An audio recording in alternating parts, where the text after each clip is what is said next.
तो एनपीओ में अभी तक हम लोग ऑलमोस्ट ये चैप्टर कवर कर चुका है, बस एक कैटेगरी ऑफ क्वेश्चन पेंडिंग है अपना, that was the reverse calculation till point number 11। अपने को जितना कवर करना था उसमें पॉइंट नंबर 11 तक हो चुका। दैट वाज लास्ट पॉइंट क्या था? Preparation of income and expenditure account with the help of receipts and payment account, वो बना लिया था अपन। कुछ क्वेश्चन होमवर्क दिया था बट तुम नालायक लोग किया नहीं है। ऐसे कैसे हुआ? नहीं, सेम सेम ही तो था। हुआ, किया, शाबाश। बारिश में नहाओ, फिर सूखो और फिर नहाओ, ऐसा पनिशमेंट होना चाहिए तुम लोग का।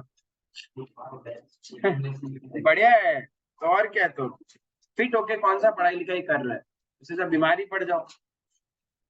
पढ़ो रे पढ़ो, लाइटली मत लो। एक बार चीज का बैकलॉग लगना स्टार्ट हो गया, ये लगता जाएगा और लास्ट तक खत्म नहीं होगा, फिर तड़पेगा तुम लोग। बेटर है अभी जितना टॉपिक्स, चाहे आपका 3 टॉपिक हो, 2 टॉपिक हो, 5 टॉपिक हो, उसको इतना स्ट्रॉन्ग कर लो कि मेरा इतना तो सिक्योर्ड है, so that you can execute any day on a plan B और प्लान सी। बट तुम्हारा ये वाला ही खत्म नहीं होगा ना, फिर तो खत्म, ना प्लान बी एग्जीक्यूट होगा ना प्लान सी एग्जीक्यूट होगा। तो लास्ट कैटेगरी ऑफ क्वेश्चन जो अपने को स्टडी मैथ से कवर करना है, उसके बाद we will be covering past paper questions and all everything. Preparation of receipts and payment account with the help of income and expenditure account. मैंने तुम लोगों को समझाया था कि एक होता है question receipts and payment account देगा और हम लोग को इनकम एंड एक्सपेंडिचर अकाउंट बनाना है, वो नॉर्मल। फिर एक था रिवर्स। रिवर्स में क्या ध्यान में रखना दिमाग में, जब हम लोग सीधा जाता है रिसिप्ट्स एंड पेमेंट से इनकम एंड एक्सपेंडिचर जब जाता है अपन, तो अपन क्या करता है, प्रीवियस ईयर का आउटस्टैंडिंग को माइनस करता है, करंट ईयर के आउटस्टैंडिंग को प्लस करते हैं, प्रीवियस ईयर में जो एडवांस मिला था उसको प्लस करता है और नेक्स्ट ईयर का एडवांस को माइनस करता है ना। बट जब अपन इनकम एंड एक्सपेंडिचर से रिवर्स जाएगा रिसिप्ट्स एंड पेमेंट में, तो आपको उल्टा करना है, नेक्स्ट ईयर के एडवांस को प्लस करना है, करंट ईयर का आउटस्टैंडिंग को माइनस करना है, प्रीवियस ईयर का आउटस्टैंडिंग को प्लस करना है, प्रीवियस ईयर जो आपको एडवांस मिल गया था उसको माइनस करना है, सिंपली रिवर्स करना है। ठीक है। अब एक चीज दिमाग में रखेगा, जब क्वेश्चन आपको इनकम एंड एक्सपेंडिचर अकाउंट देता है, that means the question is talking about current year income and expense.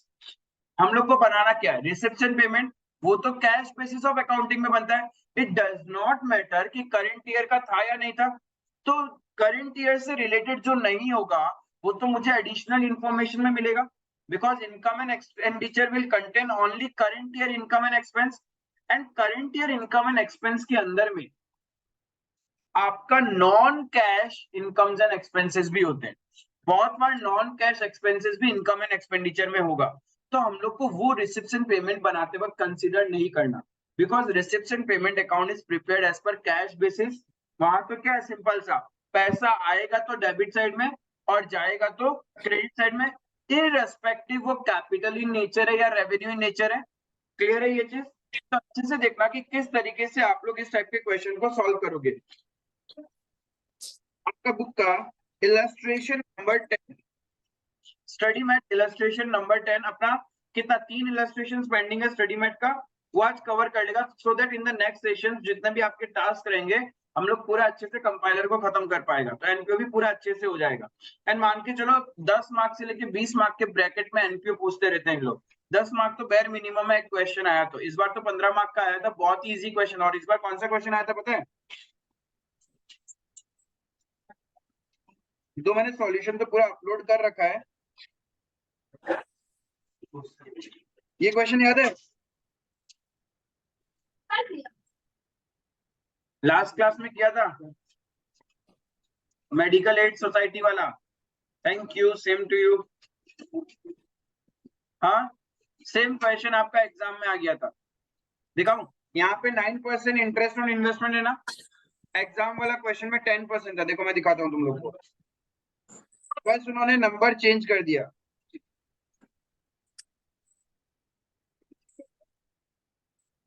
ये देखो सेम क्वेश्चन था मेडिकल एड सोसाइटी का, बस यहाँ पे क्या किया इन्होंने, 9% की जगह 10% इंटरेस्ट ऑन इन्वेस्टमेंट कर दिया था।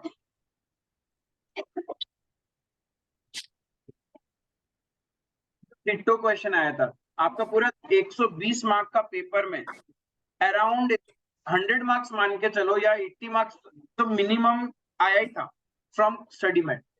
Rely on your study met.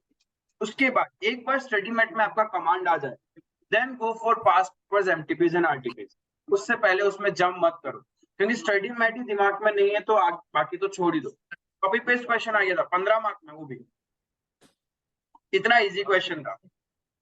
वही सेम क्वेश्चन, कोई पॉइंट नहीं, वही value of equipment, building, equipment खरीदा था हम लोगों ने, डेप्रिसिएशन निकाला था, बिल्डिंग का डेप्रिसिएशन निकाला था, amount due for medicine supply से मेडिसिन कंज्यूम निकाला था। Same copy paste question.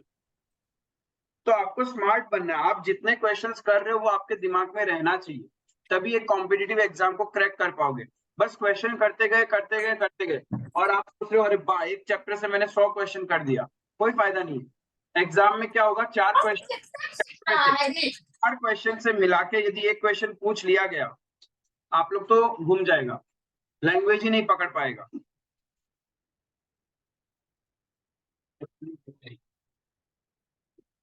तो please please do rely on your study mate. Study mate का कोना खोपचा सब कुछ पढ़ के जाने का।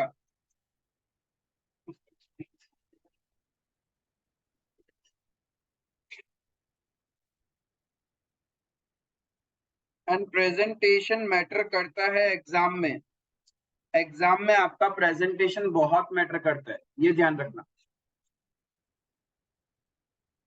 Number 10, the income and expenditure account of the youth club for the year 2020 is as follows.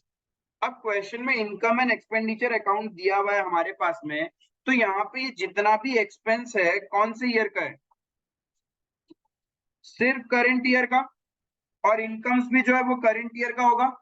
और करंट ईयर का इनकम और एक्सपेंस निकालने के लिए करंट ईयर का आउटस्टैंडिंग प्लस होता है, and prepaid and advances for next year वो हम लोग माइनस करता है to find out current year income and expense. Clear है? तो रिसिप्शन पेमेंट में जब जाओगे तो उसका रिवर्स करना है, ये दिमाग में रखना। फिर नीचे में सर्टेन पॉइंट बोल दिया कि this account has been prepared after the following adjustment, यानी हमने सब्सक्रिप्शन का एडजस्टमेंट ऑलरेडी कर रखा है। तो इसके ऊपर में सपोज मैं इसको नंबर 1 बोल दूं पॉइंट, तो यानी जब अपन सब्सक्रिप्शन करेगा व्हाइल प्रिपेयरिंग रिसेप्शन पेमेंट, तो ध्यान में रखना है कि सब्सक्रिप्शन का रिवर्स करना पड़ेगा। Then salaries outstanding at the beginning and the end were respectively this। इसका मतलब सैलरी वाला पॉइंट नंबर 2 हो गया, इसका भी कहीं ना कहीं एडजस्टमेंट हो चुका होगा, बिकॉज क्वेश्चन खुद आपको इनकम एंड एक्सपेंडिचर बना के दे रहा है। Next, insurance prepaid to the extent of 60, यानी इसका एडजस्टमेंट भी हो चुका होगा। प्रीपेड इंश्योरेंस का मतलब क्या होता है, माइनस किया होगा, नेक्स्ट ईयर से रिलेटेड है। तो करंट ईयर में जब हम लोगों ने इंश्योरेंस का एक्सपेंस फाइंड आउट किया होगा तो उसको माइनस कर दिया होगा ना। क्लियर है ये चीज? अब इंश्योरेंस एक्सपेंस किया कहाँ है, कंफ्यूजन है तुम लोग को? General expenses, why? Because general expenses include insurance prepaid to the extent of 60। हाँ, प्रीपेड इंश्योरेंस माइनस होता है, तो ये जो वैल्यू आया होगा ये तो माइनस होके ही आया है ना, राइट? तो इस पे अपन लिख सकता है, ये मेरा हो गया suppose point number 3। Then audit fee for 2020 is as yet unpaid. इसका मतलब ये ऑडिट फीस क्या है, आउटस्टैंडिंग वाला ऑडिट फीस है। करंट ईयर में एक्सपेंस में यदि हम लोग काउंट कर रहे हैं तो ये तो आउटस्टैंडिंग वाला होगा। Next, during 2020 audit fee for 2019 was paid amounting to 200। ये जो लास्ट ईयर का हमने करंट ईयर में पे किया है, क्या आप लोगों ने एक्सपेंडिचर में कंसिडर किया होगा क्या? नहीं किया होगा, but while preparing reception payment consider करना है अपने को। तो ये कंटिन्यूएशन ऑफ द पॉइंट है, पॉइंट नंबर 4। आगे क्या बोल रहा है, the club owned A free hold lease of ground valued at 10,000। मतलब क्लब के पास एक लैंड था स्टार्टिंग से जिसका value 10,000। Club had sports equipment on 1st of January 2600 का. At the end of the year after depreciation this equipment amounted to 2700. क्या बोल दिया इसने, समझ ही नहीं आया. क्या बोल रहा है, इक्विपमेंट कितना था स्टार्टिंग में? 1st जनवरी को 2600 था, राइट? आफ्टर डेप्रिसिएशन 2700 हो गया. How it is possible? After depreciation तो वैल्यू कम होना चाहिए ना. 2600 का beginning of the year, during the year आपने डेप्रिसिएशन भी चार्ज किया. कितना चार्ज किया? अब ये डेप्रिसिएशन में दूसरा भी हो सकता है, ठीक है, सिर्फ इक्विपमेंट हो जरूरी नहीं है, बट कुछ ना कुछ डेप्रिसिएशन तो चार्ज किया आपने. डेप्रिसिएशन चार्ज करने का तो वैल्यू कम आना चाहिए ना, वैल्यू बढ़ा हुआ क्यों आ रहा है? इसका मतलब ड्यूरिंग द ईयर हमने कुछ ना कुछ इक्विपमेंट परचेज किया होगा, right? Then in 2019 the club has raised a bank loan. तो पहले से हमारे पास एक बैंक लोन है. This was outstanding throughout 2020, यानी ये लोन कंटिन्यू है, ये लोन कंटिन्यू है. On 31st of December cash in hand amounted to 1600. Year end 31st December 2020 बोले तो ईयर एंड का बात कर रहा है. हमारे ऑर्गेनाइजेशन में कैश इन हैंड कितना है? 1600. Prepare the reception payment balance sheet at the end of the year. देखो कैसे बनाओगे इस टाइप के क्वेश्चंस को.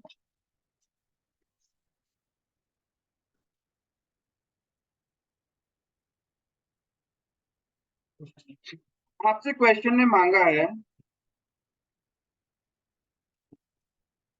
Receipt and payment account. Club का नाम क्या है? Youth club. तो आप लोग थोड़ा हैबिट डेवलप कर लो ऊपर में ये सब लिखने का.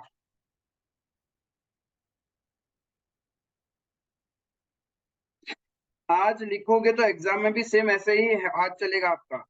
और ये सोचो कि एग्जाम में तो लिख लेगा, नहीं याद आता एग्जाम में, और याद आया तभी मन नहीं करेगा.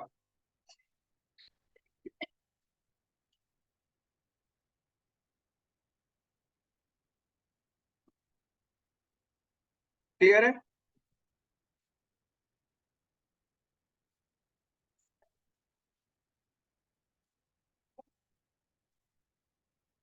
डेबिट साइड में receipt,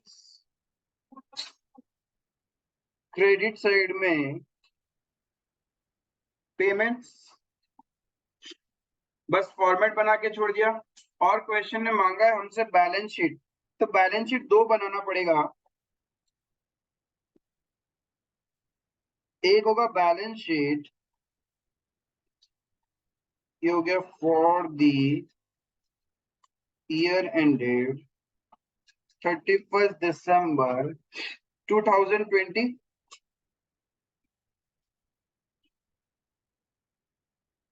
Similarly, balance sheet as at 31st December 2020.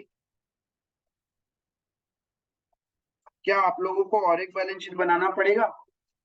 Opening balance sheet to find out the capital fund या कैश बैलेंस वगैरह कुछ भी निकल सकता है उससे.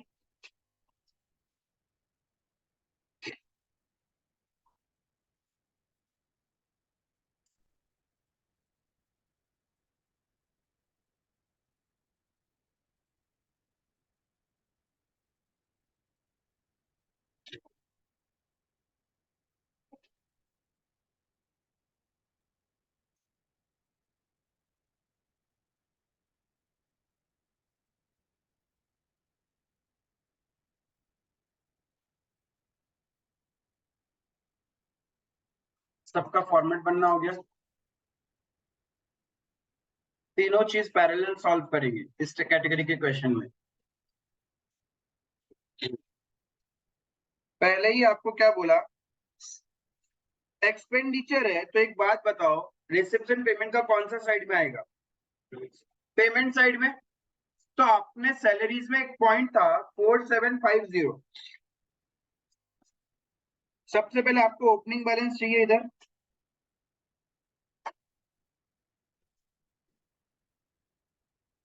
क्वेश्चन में पता है क्या? निकालना पड़ेगा.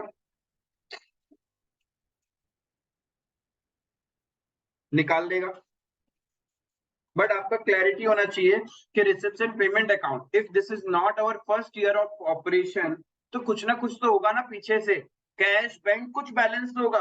इफ बैंक है तो नेगेटिव भी हो सकता है, अदरवाइज भी नॉर्मली एज्यूम कि एक एनपीओ है तो उसके पास कैश होता है, and that to positive.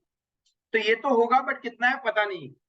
Then आपका एक्सपेंसेस है, पहला पॉइंट ही जो इनकम एंड एक्सपेंडिचर में लिख रखा है सैलरीज। अब इसके अंदर कुछ सर्टेन एडजस्टमेंट था ना, हमने एक रेफरेंस पॉइंट लिखा था point number 2।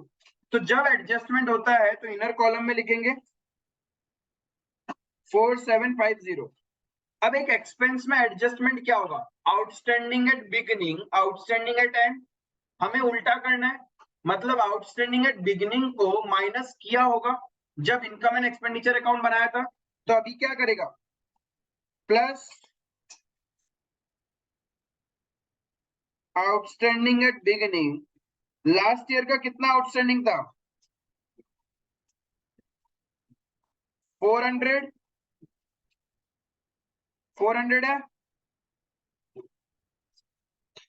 And eight and है 450। क्लियर। तो करंट ईयर का जो आउटस्टैंडिंग है वो तो क्या होगा, माइनस, और प्रीवियस ईयर का आउटस्टैंडिंग प्लस होगा। तभी तो हमें पता चलेगा ड्यूरिंग द ईयर हमने कितना पे किया है। तो outstanding at beginning 400 minus at end 450, तो 4700 टोटल पेमेंट आप लोगों ने किया होगा regarding salaries during the year. देखो if you will follow the process, कभी सिली मिस्टेक होगा ही नहीं। कैसे रेफरेंस पॉइंट मार्क करना है, क्वेश्चन रीड करते करते साथ साथ में मार्क करना, ये सभी तुम लोग को सीखना है, ठीक है। अब ये दोनों बैलेंस शीट में भी तो जाएगा, डुअल इंपैक्ट होता है एडिशनल इंफॉर्मेशन का। तो आउटस्टैंडिंग एट बिगिनिंग कौन सा बैलेंस शीट में जाएगा, पुराना ओपनिंग बैलेंस शीट, पुराना वाला बैलेंस शीट।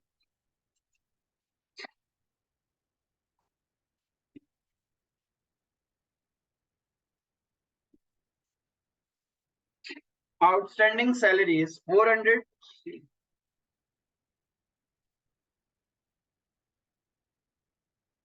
एंड जो करंट ईयर का है वो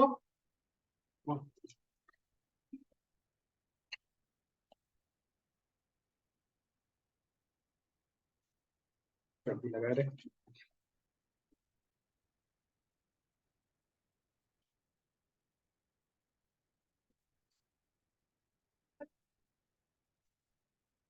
पॉइंट क्लियर है, सैलरी वाला डन है, सबको क्लियर है। एक बार ओपनिंग बैलेंस शीट में ओपनिंग में चला गया और क्लोजिंग वाला क्लोजिंग बैलेंस शीट में चला गया, और रिसेप्शन पेमेंट में हम लोगों ने निकाल लिया ड्यूरिंग ईयर कितना पे किया होगा। क्लियर है। तो मेरा जब ये पॉइंट हो चुका तो इसको कट कर देता हूं, I am done. Then general expenses 500, ये तो करंट ईयर का टोटल एक्सपेंस है। बट पॉइंट नंबर 3 में हमने क्या पढ़ा था कि general expenses include prepaid to the extent of 60। तो ये इंश्योरेंस प्रीपेड तो हमने माइनस कर रखा होगा ना, तो अभी क्या करना पड़ेगा, रिवर्स करेंगे तो एड बैक होगा।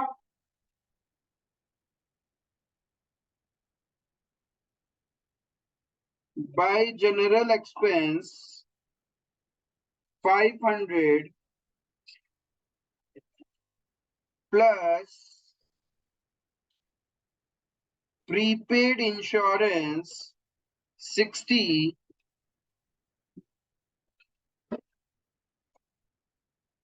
तो 560 आपका क्या हो जाएगा, total expenses paid during their पे तो यही किया होगा, रिलेटेड टू नेक्स्ट ईयर है 60, तो करंट ईयर से रिलेटेड 500, वही तो मेरा इनकम एंड एक्सपेंडिचर में था। अब ये प्रीपेड है तो कहीं ना कहीं करंट ईयर का क्लोजिंग बैलेंस शीट में एज ए एसेट आएगा, एसेट साइड में प्रीपेड इंश्योरेंस 60।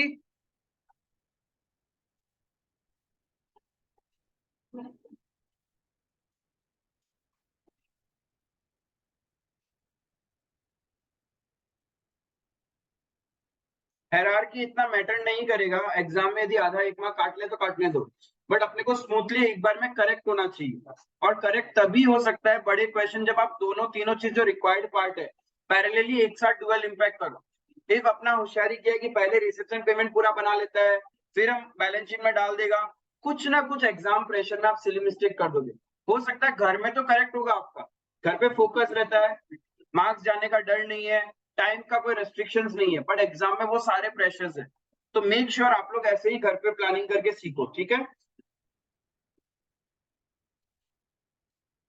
तो ये भी हो गया जनरल एक्सपेंस। ऑडिट फीस के अंदर क्या लिखा था? ये ऑडिट फीस तो करंट ईयर का आउटस्टैंडिंग है, तो मुझे ऑडिट फी का प्रेजेंटेशन करना है, तो कैसे करूंगा?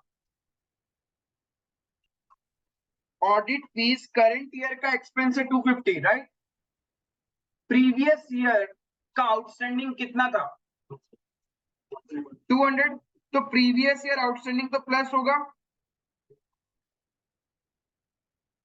और करंट ईयर का आउटस्टैंडिंग क्या होगा? माइनस। अरे मैं डायरेक्ट भी सिखा सकता था, क्योंकि देखते ही पढ़ के समझ में आ गया था कि इस ईयर का तो आउटस्टैंडिंग है, ड्यूरिंग द ईयर हमने कौन सा पे किया होगा, लास्ट ईयर वाला। बट फॉलो द प्रोसेस, हर एक चीज लिखो ताकि बैलेंस शीट भी करेक्ट बने, वरना आपका दिमाग बैलेंस शीट स्किप कर जाएगा। लिखा ना क्लोजिंग बैलेंस शीट में हमने? अच्छा नीचे लिख दिया क्या गलती से? ओह सॉरी, माय मिस्टेक, ये तो उधर जाएगा।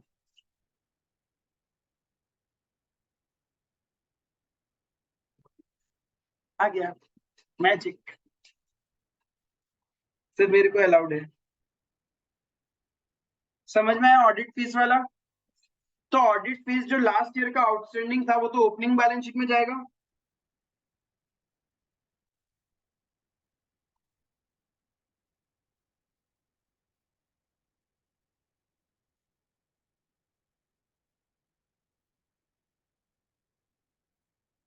और करंट ईयर का जो आउटस्टैंडिंग है वो कहाँ चला जाएगा? Closing balance sheet.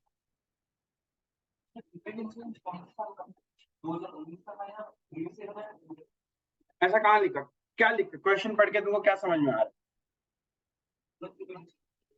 Normal general expenses current year के बारे में बात कर रहे हैं, तो करंट ईयर में तुमने प्रीपेड हटाया है, तो that is always related to your next year.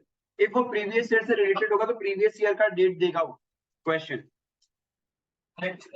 हाँ, करंट ईयर में हमने पे किया था।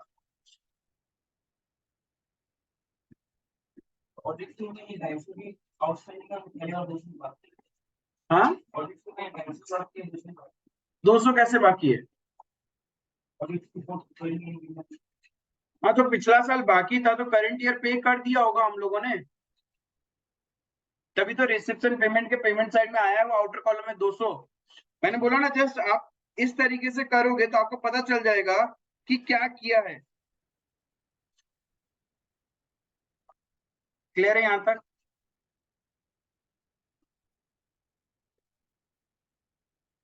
सेक्रेटरीज ऑनरेरियम, इसमें तो कोई पॉइंट था ही नहीं, तो ड्यूरिंग द ईयर पे किया होगा। क्रेडिट साइड में लिख देता है बाय सेक्रेटरीज ऑनरेरियम, या सिर्फ बाय ऑनरेरियम लिखने से भी हो जाता है।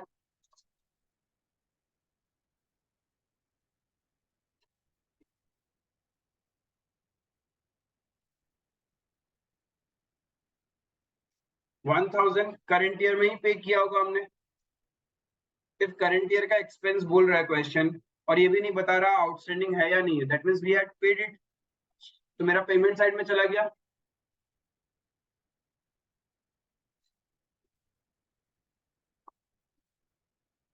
मेरे साथ साथ में रहो, आगे पीछे मत रहो, वरना उधर उधर हो जाएगा।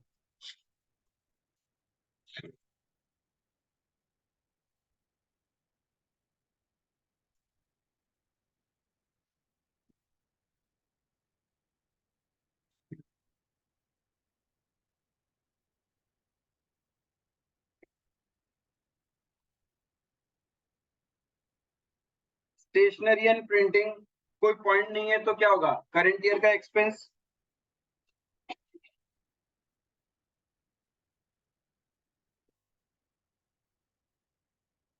Bye stationery and printing 450 current year में ही पे किया होगा आप लोगों ने। इफ इनकम एंड एक्सपेंडिचर का एक्सपेंस साइड में है तो हमने करंट ईयर में पे किया होगा।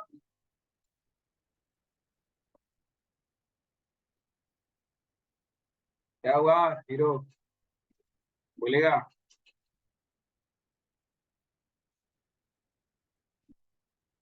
जब हम बोला था मेरे साथ साथ ऐसे पॉइंट मार्क करो, तो करते नहीं हो। एक पेंसिल हाथ में रखा करो, मार्क किया करो।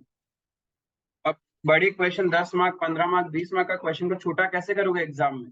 जब तक आप ये स्ट्राइकिंग ऑफ वाला सिस्टम नहीं सीखोगे, फिर से फंस जाओगे एग्जाम में। और एक चीज ध्यान रखना, एग्जाम हॉल में आपके पास 6 क्वेश्चन होता है, उसमें से एक क्वेश्चन स्किप करना होता है। एक बार आपने माइंडसेट बना लिया कि मेरे को ये क्वेश्चन नहीं करना है, उसको चुपचाप ऐसे काट देना पेंसिल से, ठीक है? ताकि क्या होगा, एग्जाम प्रेशर में गलती से आपका पैनिक बटन ऑन हो, ऐसा नहीं हो जाए जो चीज आपने सोचा था कि ये तो करना ही नहीं है, और पैनिक से ऐसे चेक कर रहे होते हैं ना हम लोग, कौन सा हो गया, कितना मार्क्स हो गया, और जो छोड़ना था उसको भी काउंट कर लिया। अब दिमाग पैनिक कर रहा है कि टाइम तो बचा ही नहीं है, अभी तक तो मेरा इतना मार्क्स का पेंडिंग पड़ा है पेपर में, फिर आप सब कुछ गोबर कर दोगे। तो बेटर है जो क्वेश्चन स्किप करना है उसको ऐसे काट देने का, खत्म। आप जितना बार पेपर को इधर से उधर करोगे, वो क्वेश्चन तो कटा हुआ है, यानी वो तुम्हारे पेपर में आया ही नहीं।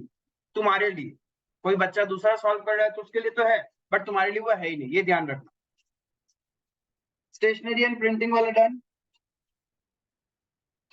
एनुअल डिनर एक्सपेंस कुछ बोला ही नहीं है, तो करंट ईयर में पे किया होगा हमने 1500 by annual dinner expense.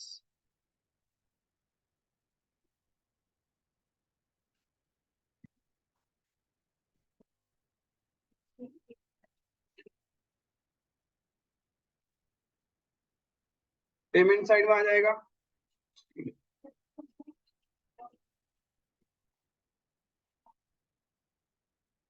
Interest and bank charges, हम लोग ने लोन ले रखा था तो ऑब्वियसली इंटरेस्ट दिया होगा, कुछ नहीं बोला तो करंट ईयर में पे किया हमने।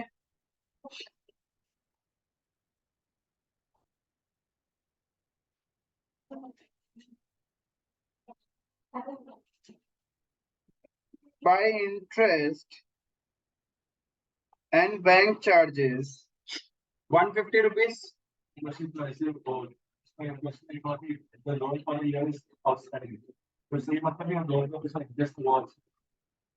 लोन आउटस्टैंडिंग रहता है, इंटरेस्ट थोड़ी आउटस्टैंडिंग रहता है। तुम यदि बैंक से लोन लेके रखेगा, टाइम टू टाइम इंटरेस्ट तो रीपे करना पड़ेगा ना, राइट?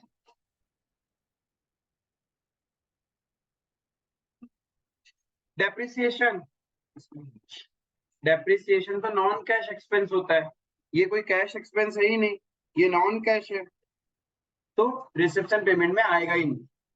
देन सरप्लस, ये तो रिजल्ट है, इवेंट है, तो ये भी नहीं आएगा रिसेप्शन पेमेंट में। Now comes the income part. Income part में क्या है, सब्सक्रिप्शन, तो कुछ ना कुछ रिवर्स कैलकुलेशन करना पड़ेगा हम लोग को। इनकम है तो आपका कौन से साइड में आएगा, रिसिप्ट साइड में।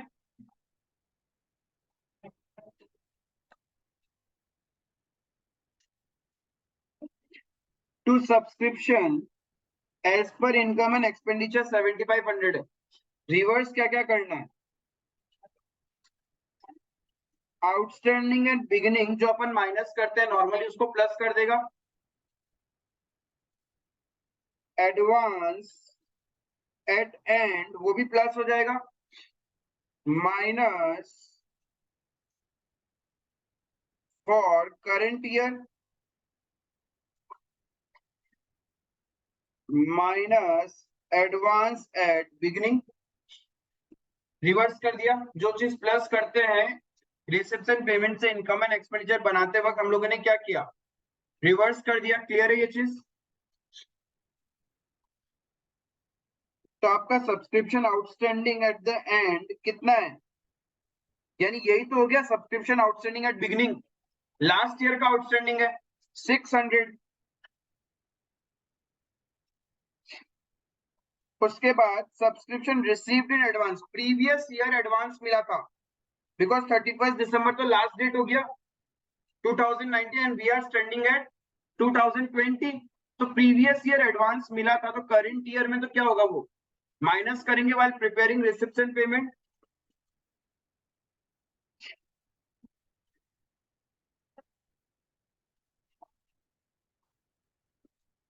उसके बाद subscription received in advance, current year में आपको एडवांस मिला है, तो करंट ईयर का रिसिप्ट में आएगा वो। एंड करंट ईयर में और कितना बाकी है? 750। What is the total receipt of subscription? 7170।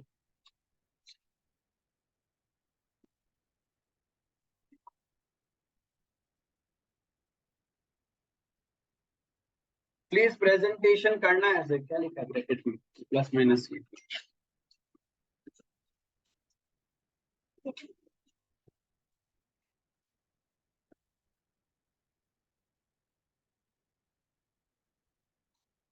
अब यही आउटस्टैंडिंग वगैरह का इम्पैक्ट बैलेंस शीट में भी तो जाएगा।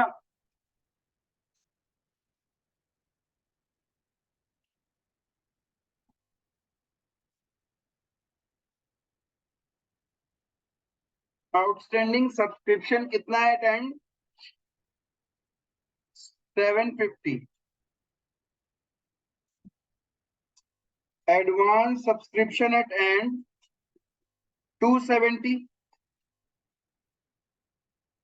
ये एंड में चला गया।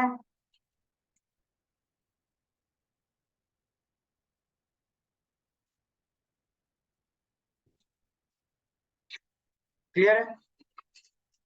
देन प्रीवियस ईयर का भी यहां आ जाएगा।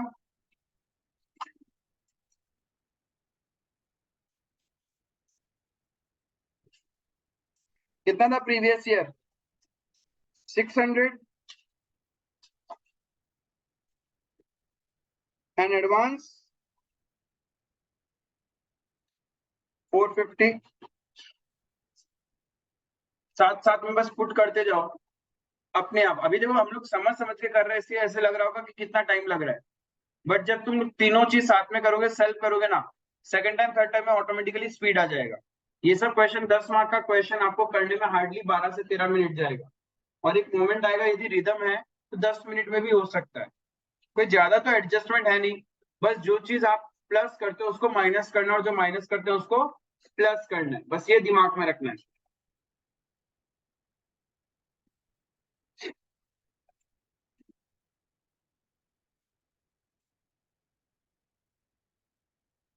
सब बराबर है?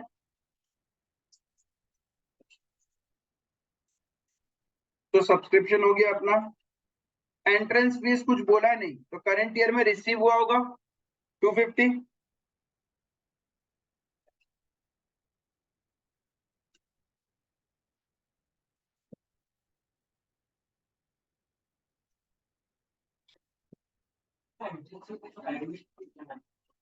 हाँ,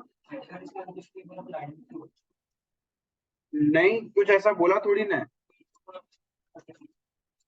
हाँ, इफ कुछ नहीं बोला तो हम लोग कैपिटल इन नेचर में। नहीं, मैंने एक नोट लिखा था ना एंट्रेंस फीस के लिए, तो वैसे ही करना। क्वेश्चन बोलेगा तभी इसको हम लोग मानेगा इनकम एंड एक्सपेंडिचर। यहाँ पे तो क्वेश्चन खुद इसको मान रहे हैं ना इनकम, मतलब ये रेवेन्यू इन नेचर।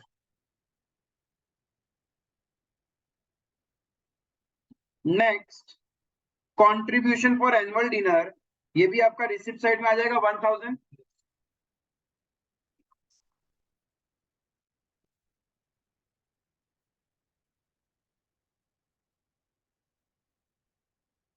हम्म।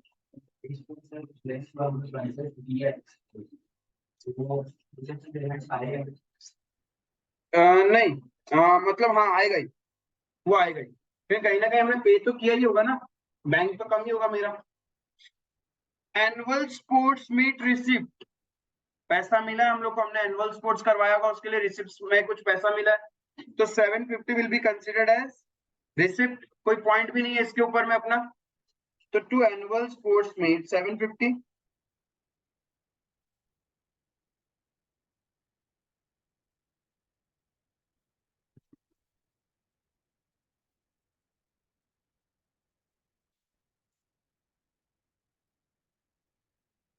क्या आपने सब कुछ पुट कर दिया related to income and expenditure?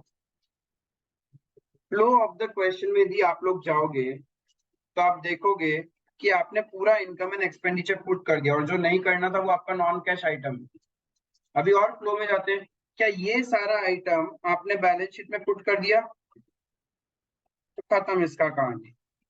नीचे में ये पुट कर दिया, यस, ये पुट हो गया, यस यस, ये भी हो गया, ये भी हो गया, ये सब करना बाकी है ना। ओपनिंग बैलेंस शीट और क्लोजिंग बैलेंस शीट दोनों में जाएगा free hold lease of ground, ठीक है। तो लीज फ्री होल्ड ग्राउंड बोल के लिख सकते हैं। Opening balance sheet asset side में फ्री होल्ड ग्राउंड 10,000, ये सेम एसेट कंटिन्यू रहेगा at the end of the year, क्योंकि ड्यूरिंग द ईयर हमने कुछ भी सेल वेल तो किया नहीं है।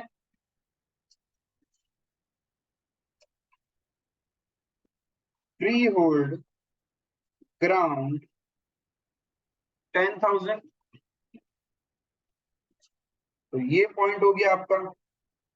उसके बाद क्लब हैड स्पोर्ट्स इक्विपमेंट, इसके पास स्पोर्ट्स इक्विपमेंट था 2600 का ऑन 1 जनवरी, यानी बिगिनिंग ऑफ द ईयर बोल रहा है ये। बिगिनिंग ऑफ द ईयर कितना स्पोर्ट्स इक्विपमेंट है? 2600। तो ओपनिंग बैलेंस शीट में आ जाएगा स्पोर्ट्स इक्विपमेंट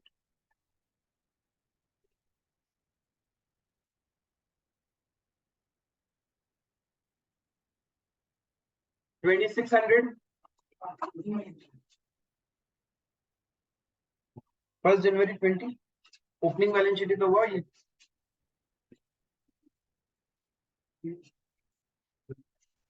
क्लियर है ये चीज? हाँ, पिछले साल से है ना ये तो। देखो यहाँ पे क्या लिखा, the club owned free hold, owned खरीदा नहीं है, पहले से था फॉर्म के क्लब के पास में। तो द क्लब ओन्ड है, ओन नहीं, ड्यूरिंग द ईयर ओन नहीं किया है, पहले से ही था वो उनके पास में। तो पहले से था तो ओपनिंग बैलेंस शीट में कंटिन्यू रहेगा वो मेरा। फिर देखो, इक्विपमेंट का कहानी तो समझ में आ गया कि बिगिनिंग ऑफ द ईयर 2600 है। फिर during the year certain depreciation हुआ है एंड उसका वैल्यू बच गया 2700। तो हमने कितना परचेज किया होगा? अब देखो क्लोजिंग बैलेंस शीट में कैसे निकालेगा, इक्विपमेंट कितना था हमारे पास 2600 माइनस डेप्रिसिएशन कितना 300। 300 का देखो इनकम एंड एक्सपेंडिचर में डेप्रिसिएशन था ना, तो वो डेप्रिसिएशन किया होगा। तो आपके पास क्लोजिंग आना कितना चाहिए, 2700 का क्लोजिंग है। तो ऐसा क्या किया होगा कि 2700 क्लोजिंग पहुंच रहा है? यस, परचेज किया होगा हमने कितना, 400 का हमने परचेज किया होगा। आई बात समझ में? इफ परचेज किया है तो इसके लिए पेमेंट भी किया होगा, तो तुम्हारा रिसेप्शन पेमेंट भी तो आएगा। बाय इक्विपमेंट या बाय स्पोर्ट्स इक्विपमेंट बोल के 2700,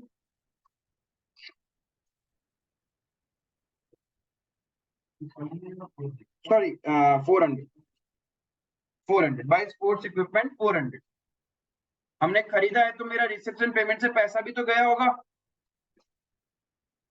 क्लियर है यहाँ तक?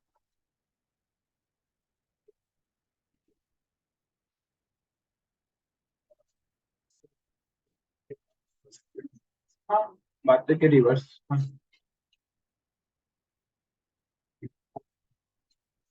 यहाँ तक क्लियर है ये पॉइंट? ये हिडन इंफॉर्मेशन था जो आप लोग को निकालना था।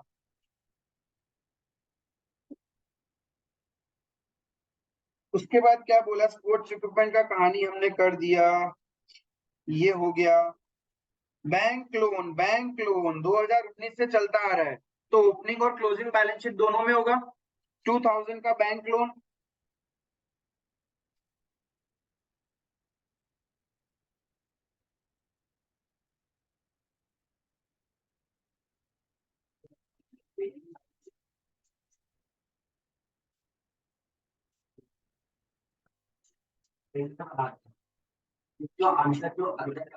हाँ, ओपनिंग कैपिटल फंड उधर से निकाल के उधर ले जाएगा, ओपनिंग कैश बैलेंस आ जाएगा, वो भी कर सकते हैं। ये कैश बैलेंस तो सब इसमें दिया हुआ है। हाँ, अब मेरे पास कैपिटल फंड देखने में अपना बैलेंस शीट पे बैलेंस बना दीजिए, वो अपने फाइनेंस के टाइम इन्वेस्टमेंट निकाल तो सकता है, लेकिन ओपनिंग कैश बैलेंस हाँ, इस क्वेश्चन में तो निकल जा रहा है, बट क्रॉस वेरीफाई करने के लिए बस वो बना है और कुछ नहीं। हाँ, मैच करता है, वो सिक्योर्ड रहने के लिए कि हाँ सब कुछ सही है। हाँ, वो कर सकते, वही करना चाहिए, बट इट्स लाइक मेरे को पता ना, एग्जाम में कुछ और दिमाग चलता है, यहाँ जितना इजी वे में दिमाग चलता है ना, एग्जाम में वो चलता नहीं। हाँ, एग्जाम में एक प्रोसेस और फटाफट फटाफट हो जाना चाहिए। अभी तो आप बहुत कुछ सोच सकते हैं, दिमाग एकदम खाली है, जैसे वो वाला बात है ना, केबीसी का हॉट सीट में बैठो तो कुछ आंसर नहीं समझ में आता है, चारों ऑप्शन में कंफ्यूज, और घर बैठ के तो तुम बोलते हैं छी, लाइफलाइन यूज कर लिया, इसमें कैसा बोका है, वहां तक कैसे पहुंच गया, ऐसा ऐसा डायलॉग मार देता है। एक बार सामने वहां जाके बैठ के देखो, सामने जब अमिताभ बच्चन होगा, क्राउड सारा देख रहा है, ऐसे दिमाग नहीं चलता है। एग्जाम के पॉइंट ऑफ व्यू में कहानी अलग है। बैंक लोन पुट कर दिया, फिर 31 दिसंबर को कैश इन हैंड कितना है, 1600, 1600, तो क्लोजिंग बैलेंस शीट में आ जाएगा कैश इन हैंड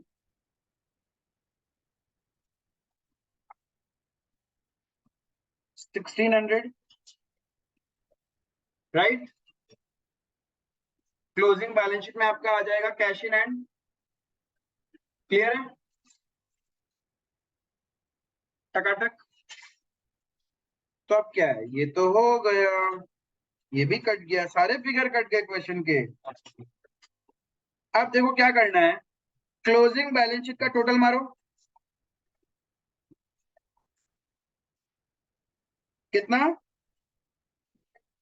15110, तो लाइबिलिटीज का टोटल भी तो वही आना चाहिए, 15110। अब हमें पता है एक चीज मिसिंग है, capital fund, capital fund, right, plus and income and expenditure question में दिया हुआ था, सरप्लस था या डेफिसिट, सरप्लस 600 रुपए का, तो प्लस सरप्लस 600, तो यहाँ क्लोजिंग कैपिटल फंड होगा, since asset is equal to liabilities होना ही चाहिए, तो आपको पता चल जाएगा कितना डिफरेंस वैल्यू आएगा, 15110 में से ये सब माइनस कर दो, तो यहाँ पर क्या फिगर आने वाला है पता चल जाएगा, 1214। इफ ये आपका क्लोजिंग कैपिटल फंड है, इसमें तो 600 सरप्लस ऐड होके आया होगा ना, तो what will be the opening capital fund, 11540, आया समझ में। नहीं, नीचे में निकल ही नहीं सकता, क्योंकि नीचे में कैश बैलेंस भी नहीं है, कैसे निकालोगे, एक ही अकाउंट से दो चीज कैसे मिसिंग इंफॉर्मेशन निकालोगे, ओपनिंग कैश, हाँ निकाल सकते, वो निकाल के वो पुट कर दो, दोनों वे में, दोनों वे पॉसिबल था यहाँ पे, बोथ वे पॉसिबल था, आप कर सकते थे ऐसा। ये हो गया। अब देखो रिसिप्ट्स एंड पेमेंट अकाउंट में opening cash balance balancing figure आ जाएगा,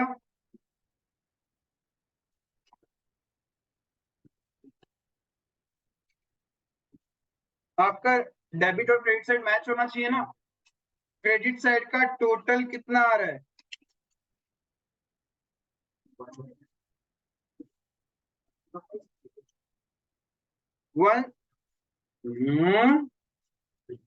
8960 नहीं है क्या,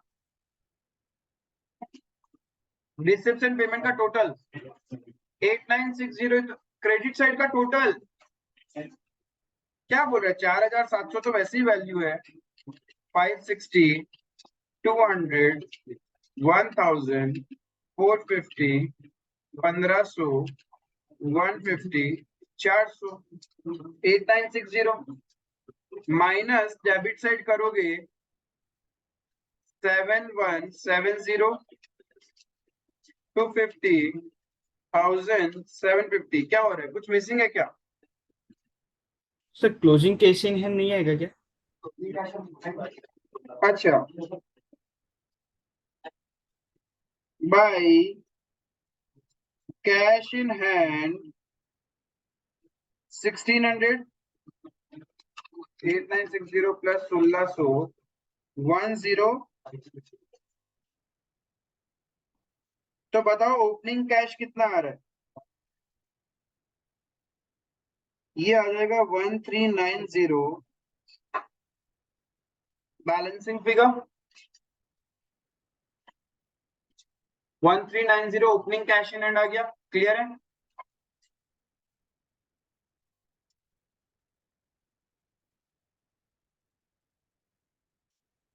ये ओपनिंग कैश हम कहां लिख देंगे?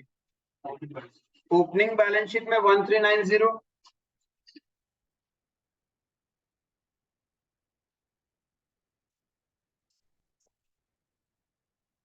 तो यहाँ कैपिटल फंड तो हमें मिल ही चुका है 11540। That's it. Just opening balance sheet बनाया for the sake of satisfaction, और कुछ नहीं है। आप नहीं भी बनाते तो चलता, बट कहीं ना कहीं फिर फिगर्स के बीच में गोलमोल हो जाता, कौन सा किधर क्या क्या करना था क्या नहीं। तो एक बार के लिए बना लेना, उससे कोई फर्क नहीं पड़ेगा उतना टाइम पे आपका। किसी को भी डाउट नंबर 10 में? ठीक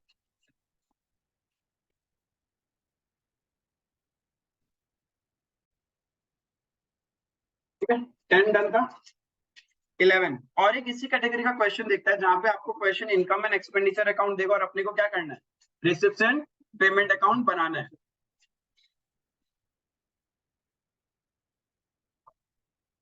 क्या बोल रहा है question? From the following income and expenditure account and the balance sheet of A club prepare it's receipt and payment account and subscription account. Oh my God, ये क्या पूछ ले? ये तो हम लोगों ने सीखा ही नहीं है शायद। नहीं आता ना सब्सक्रिप्शन अकाउंट? कि इनकम अकाउंट होता है, क्रेडिट साइड में हम लोग लिखता है इनकम सारा, रिड्यूस करना है तो डेबिट साइड में फाइनल बैलेंसिंग फिगर ये पता चल जाएगा इनकम एंड एक्सपेंडिचर में कितना जाना है। तो बस हो जाएगा। ये भी इजी सा क्वेश्चन, एग्जाम में आया तो 10 मार्क्स से नीचे आएगा नहीं। इनकम एंड एक्सपेंडिचर दे रखा है, बैलेंस शीट दे रखा है। आपको नहीं लगता ये डेप्रिसिएशन एक नॉन कैश है? डेप्रिसिएट तो कैपिटल फंड में जाता है। खत्म कहानी। बैलेंस शीट बता रखा है, क्वेश्चन कितना भला मानुष है। ईयर एंड का बैलेंस शीट भी दे दिया, very good. The following adjustment have been made in the above account. Upkeep of ground and printing related to 1819 were paid in 1920. मतलब outstanding of previous year, outstanding of previous year current year में पे किया हम लोग। तो जहां पे upkeep of ground and printing है वहां लिख दो पॉइंट नंबर 1। यानी इसको सॉल्व करेगा तो हम लोग को क्या करना है? लास्ट ईयर के आउटस्टैंडिंग को एड बैक करना पड़ेगा। क्लियर है ये चीज?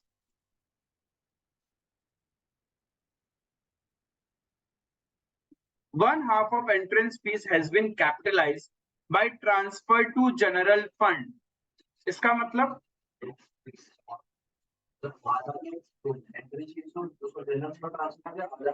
यानी ये जो एंट्रेंस फीस है इसको इनकम माना है हमने, और जो कैपिटल फंड में ट्रांसफर किया है कहीं ना कहीं बैलेंस शीट में होगा। जनरल फंड में देखो एंट्रेंस फीस आधा इधर लेके आ गए। इसका मतलब करंट ईयर में टोटल एंट्रेंस फीस रिसीव कितना हुआ था? 2600। 50% को हमने इनकम माना है और 50% को कैपिटल रिसिप्ट। तो दोनों को मिला देगा तो करंट ईयर का रिसिप्ट निकल जाएगा ना। तो that was the entrance fees. Subscription outstanding in 1819 was 800 and 1920 700। पिछले साल आउटस्टैंडिंग था 800, ये क्या होगा? Add back. और करंट ईयर का आउटस्टैंडिंग माइनस।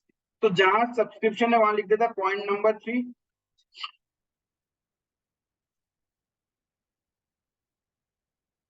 क्लियर है इतना? Subscription received in advance, previous year का एडवांस है तो क्या करना होगा, माइनस, क्योंकि ये तो प्रीवियस ईयर का है ना, और नेक्स्ट ईयर का, क्योंकि हम लोग को रिवर्स कैलकुलेशन करना है, तो पॉइंट नंबर 4 भी मार्क कर देता है।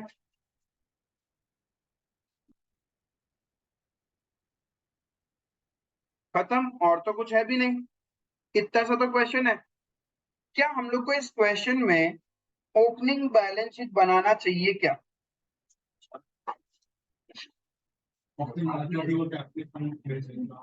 ओपनिंग कैपिटल फंड तो दिया हुआ ही है, लेकिन कहीं ना कहीं हो सकता है ना, ओपनिंग कैश बैलेंस कैसे निकलेगा, कुछ रिसिप्शन पेमेंट का बैलेंसिंग भी निकल सकता है, और कुछ मिसिंग इन्फॉर्मेशन। एक बार के लिए सोचता है नहीं बनाना, but for the sake of practice अपन बना लेता है, रिदम आ जाएगा कि ओपनिंग बैलेंस शीट बार बार बनता कैसे है। दो रिक्वायर्ड नहीं है, बट स्टिल हम लोग बनाएगा, क्योंकि हमने एक प्रोसेस सीखा है, उस प्रोसेस से चलेंगे। एग्जाम में मिस्टेक नहीं करना तो प्रोसेस से चलो।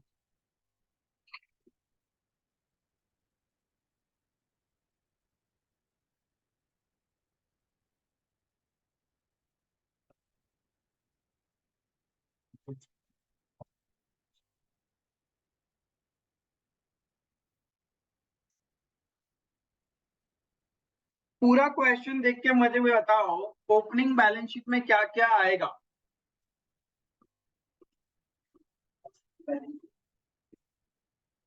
एक आएगा आउटस्टैंडिंग सब्सक्रिप्शन, कितना था लास्ट ईयर का आउटस्टैंडिंग, 700। हाँ, तो मुझे जितना बोलोगे मैं तो उतना लिख दूंगा, है ना, 800। और एडवांस सब्सक्रिप्शन लास्ट ईयर आपको एडवांस में कितना मिल गया था, बाकी लोग कितना, अरे दिया हुआ है ना 200।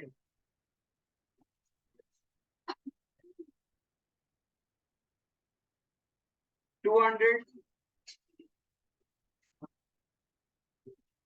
और क्या पॉइंट है जो आपका ओपनिंग बैलेंस शीट में जाना चाहिए,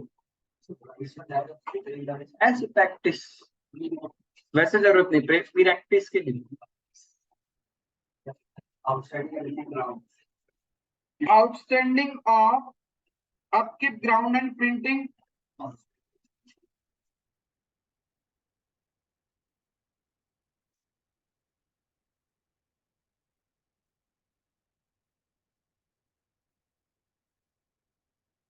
जरूरत नहीं है, प्रैक्टिस के लिए। अपकीप ऑफ ग्राउंड कितना, 600, एंड प्रिंटिंग 240। क्लियर है?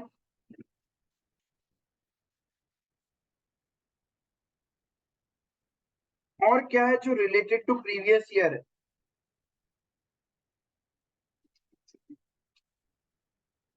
क्लोजिंग बैलेंस शीट से देखो कुछ कुछ आइटम मिलेंगे। यस, प्राइस फंड देखो, क्लोजिंग बैलेंस शीट में बोल रहा है पहले से आपके पास एक प्राइस फंड था, इसका मतलब प्रीवियस ईयर का बैलेंस शीट में होगा ये प्राइस फंड 25,000।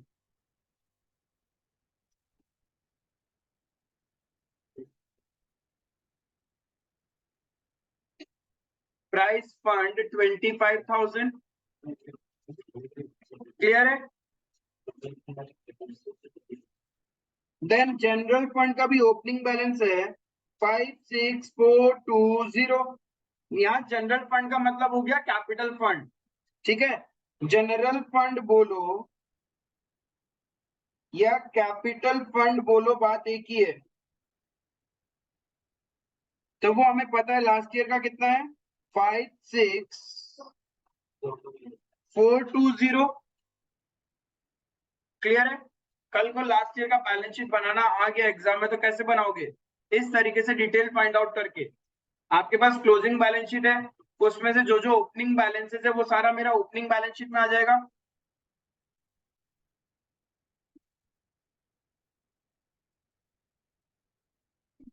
और ढूंढना होगा,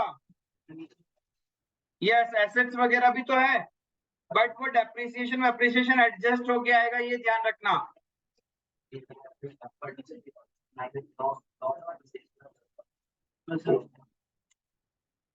यहाँ तक कट जाएगा सब कुछ, पहले ही बताओ। ऑनलाइन वाला समझ में आ रहा है? सर, हाँ, ये जो प्राइस फंड का आपका ओपनिंग बैलेंस है उसमें कुछ ऐड किया है, तो करंट ईयर में ऐड हुआ होगा ना। वो आपका इन रिसिप्ट में आएगा, हाँ और फिर एक्सपेंस भी हुआ तो वो एक्सपेंडिचर में आएगा। हाँ, वो पेमेंट में चला जाएगा। ठीक है।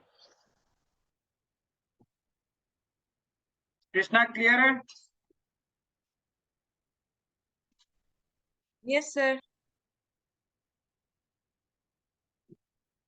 यहाँ तक सबको क्लियर है?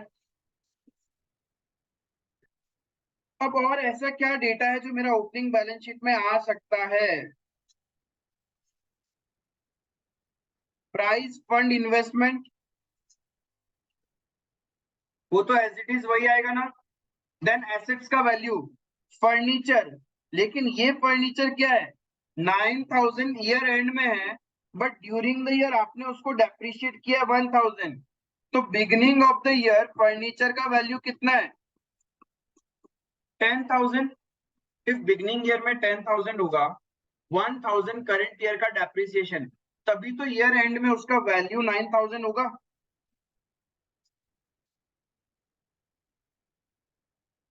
क्लियर है? तो फर्नीचर का वैल्यू 10,000, और मैं बोल रहा हूँ वो आईसीआई है, भरोसा नहीं है, ओपनिंग बैलेंस शीट मांग लिया तब क्या करोगे?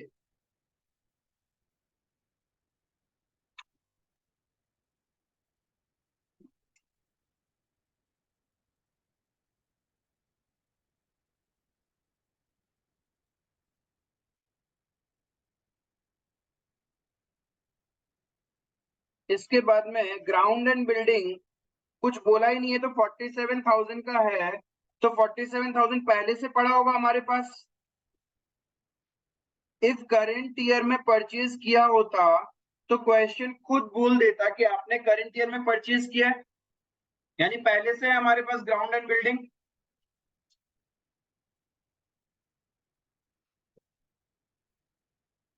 प्राइस फंड इन्वेस्टमेंट 20,000,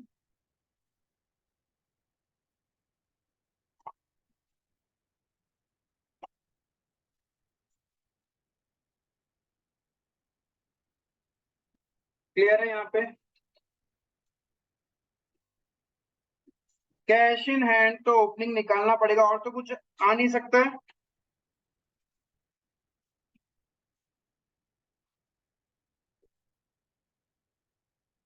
तो asset is equals to liabilities हो रहा है क्या?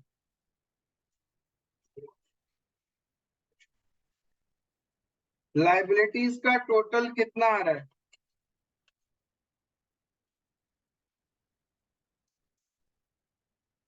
82,460, यही टोटल आपका इधर आना चाहिए।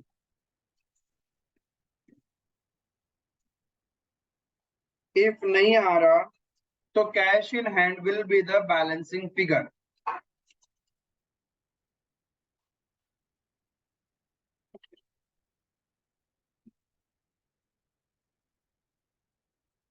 Four six 60।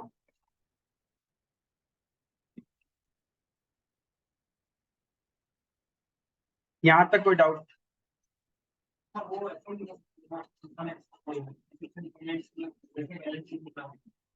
कर सकते हैं।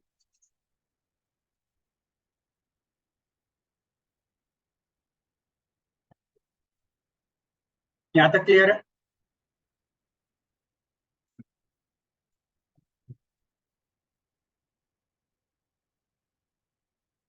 क्या चीज?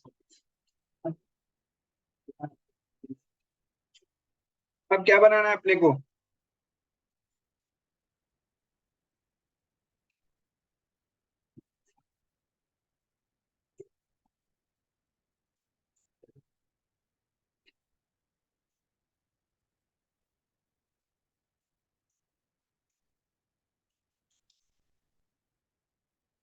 रिसिप्ट्स एंड पेमेंट अकाउंट,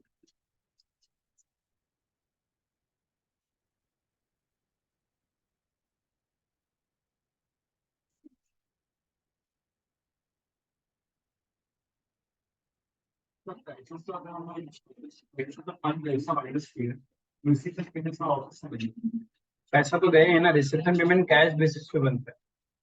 सिर्फ आपने प्राइजेस दिए हैं तो आपने पैसा अकाउंटिंग एडजस्टमेंट एंट्री फंड से कर दिया, इनकम एंड एक्सपेंडिचर में चार्ज नहीं करके, लेकिन तुम्हारा बिजनेस का ऑर्गेनाइजेशन का कैश तो गया ना। क्योंकि हम लोग जब रिसिप्ट पेमेंट अकाउंट बनाते हैं तो वहां तो ये नहीं दिखता ना कि कैपिटल एक्सपेंडिचर है या रेवेन्यू, बस पैसा गया तो गया। तो पहला आइटम था अपना upkeep of ground 10,000, credit side में लिखेंगे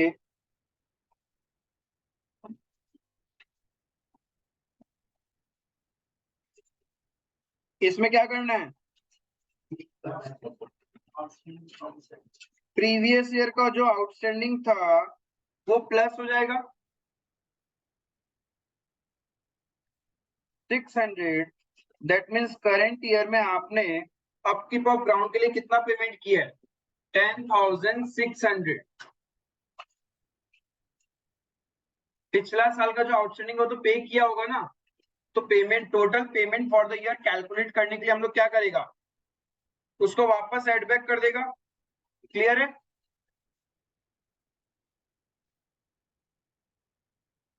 फिर बाय प्रिंटिंग इसमें भी सेम एडजस्टमेंट होगा,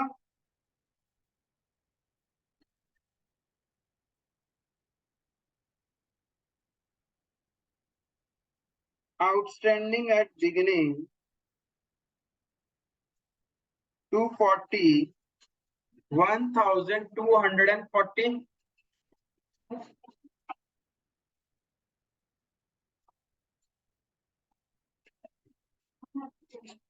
मिल गया ना।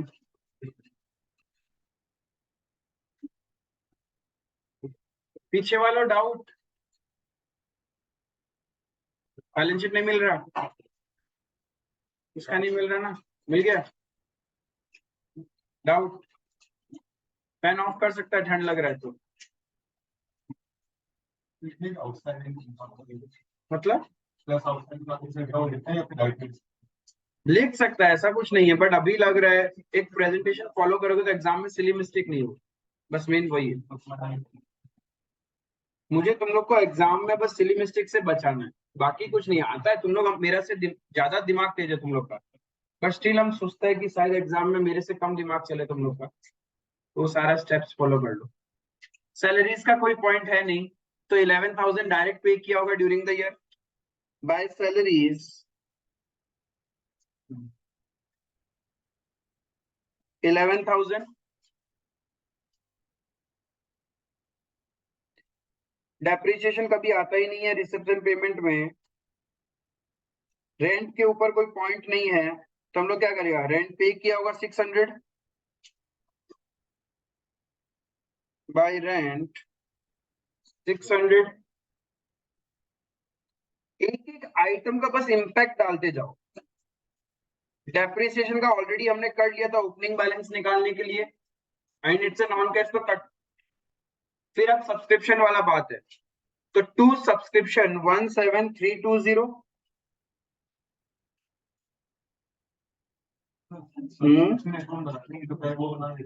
हाँ पहले वो बना लो, सब्सक्रिप्शन अकाउंट अपने को बनाना है, वहां से निकाल लेगा।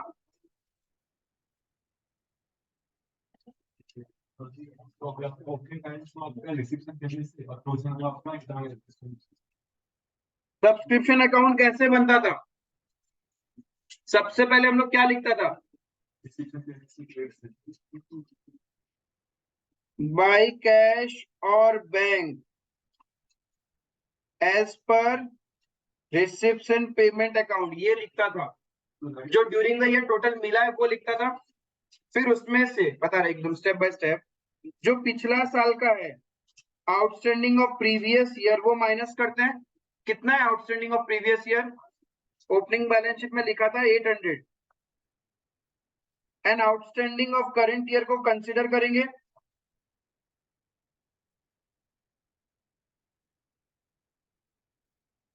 यही सब्सक्रिप्शन अकाउंट बनाते थे। इस ईयर में जो आपने एडवांस पे किया है वो तो माइनस हो जाता है। टू एडवांस एट एंड, कितना पे किया आपने एडवांस, करंट ईयर का क्लोजिंग बैलेंस शीट में होगा 100 रुपए, तो 100 रुपए से इनकम कम हो जाएगा। बट प्रीवियस ईयर जो एडवांस दिया था वो तो इनकम में काउंट होगा। कितना है वो, 200। और क्वेश्चन खुद बता रहा है to income and expenditure account, कितना गया आपका इनकम, 17320। तो आपका बैलेंसिंग फिगर मिल जाएगा कि रिसेप्शन पेमेंट से कितना आया होगा।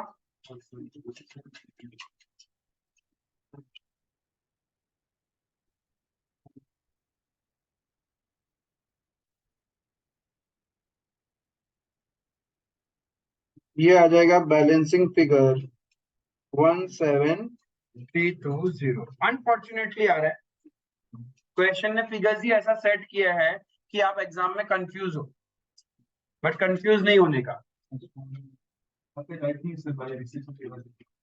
कहाँ, नहीं एंट्री क्या होता है, हाँ लिख सकते हैं। कौन सा subscription account, subscription account revise नहीं किया था घर जाके, यही तो सीखा था। करंट ईयर का जो इनकम होता है it is an income account, ठीक है। तो करंट ईयर से रिलेटेड जो जो इनकम है वो क्रेडिट साइड में आता है, और जो रिलेटेड नहीं है वो हम लोग डेबिट साइड में लिख के माइनस कर देते हैं। तो हम लोगों को टोटल कितना सब्सक्रिप्शन ड्यूरिंग द ईयर मिला था ये नहीं पता, तो ये खाली छोड़ दिया था। बट ड्यूरिंग द ईयर का इनकम एंड एक्सपेंडिचर में कितना दिखाया ये पता था, राइट। अब मुझे करंट ईयर के इनकम में से क्या क्या माइनस करना है, प्रीवियस ईयर का आउटस्टैंडिंग, नेक्स्ट ईयर का एडवांस। तो प्रीवियस ईयर का आउटस्टैंडिंग, नेक्स्ट ईयर का एडवांस, और करंट ईयर का इनकम कैलकुलेट करने के लिए क्या क्या प्लस किया होगा, करंट ईयर का आउटस्टैंडिंग, प्रीवियस ईयर में जो एडवांस मिला था उसको। तो करंट ईयर का आउटस्टैंडिंग एंड प्रीवियस ईयर का एडवांस को हमने करंट ईयर के इनकम में प्लस कर लिया। सब्सक्रिप्शन अकाउंट एक बार रिवाइज करना, बहुत सारे क्वेश्चंस किए थे हमने रिलेटेड टू सब्सक्रिप्शन अकाउंट। अब तो याद हो जाना चाहिए था कि डेबिट साइड में क्या आता है और क्रेडिट साइड में क्या आता है। उसको पुट करो और फिगर्स डालते जाओ, पता चल जाएगा कि बैलेंसिंग फिगर क्या आना है।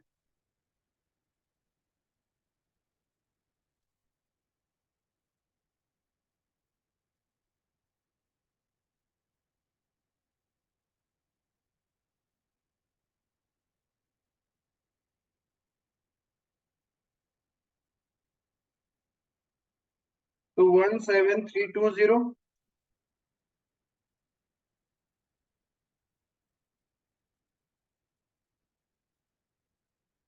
Then sale of old newspaper 260 receipt हुआ होगा।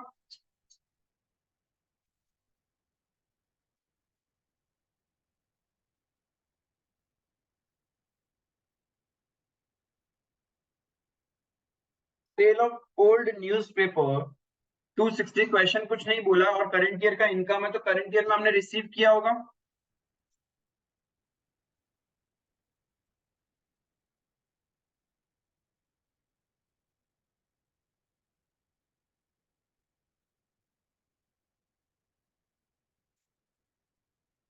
क्लियर है ये चीज।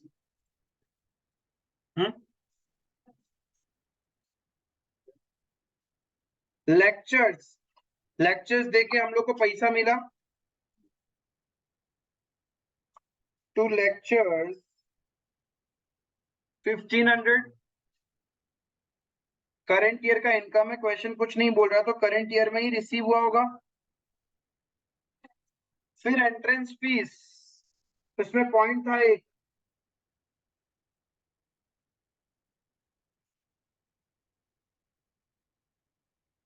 टू एंट्रेंस फीस 1300, कुछ हमने कैपिटलाइज कर दिया था तो वो प्लस हो जाएगा। तो total entrance fees receive during the year आ जाएगा 2600। क्लियर है?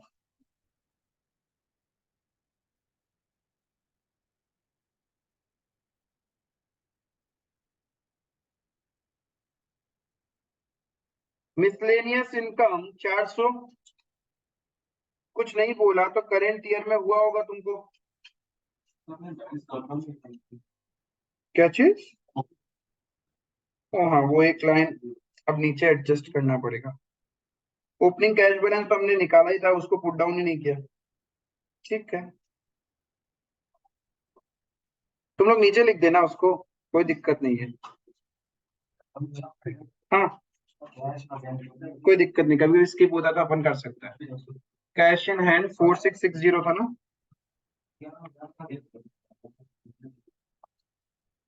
डन। अभी तो बहुत सारे आइटम्स हैं, शायद इतना कट हो गया है, डेफिसिट आता नहीं है मेरा रिसिप्शन पेमेंट में। इसका काम हो गया। प्राइस फंड दिखा दिया, ओपनिंग बैलेंस शीट। इंटरेस्ट मिला है, इंटरेस्ट मिला है आपको, ये अक्रूड तो है नहीं, तो करंट ईयर में रिसीव्ड हुआ है तो रिसिप्ट साइड में आएगा। टू इंटरेस्ट ऑन कितना?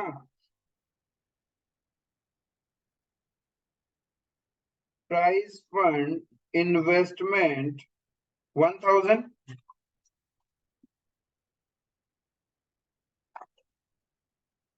हर एक फिगर जब तक स्ट्राइक ऑफ नहीं हो जाए तब तक क्वेश्चन खत्म नहीं होता। किसी का इम्पैक्ट जाता है, किसी का इम्पैक्ट नहीं जाता, जिसका नहीं जाता उसको वैसे ही स्ट्राइक ऑफ कर दो।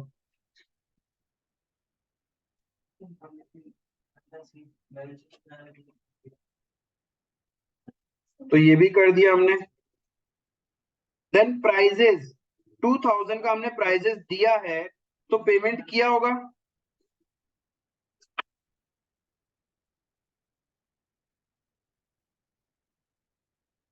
बाय प्राइजेस 2000,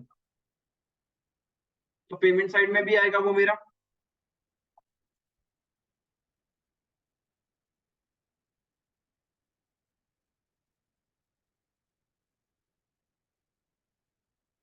के बाद प्राइजेस का काम हो गया। जनरल फंड डेफिसिट का कुछ होता नहीं है, एंट्रेंस फीस हम कर चुके हैं, यानी सारा कहानी हो गया इधर। लाइबिलिटी साइड हो गया, एसेट साइड में फर्नीचर का काम डन है, grounds and building, price fund investment, cash in है 2300। तो बाय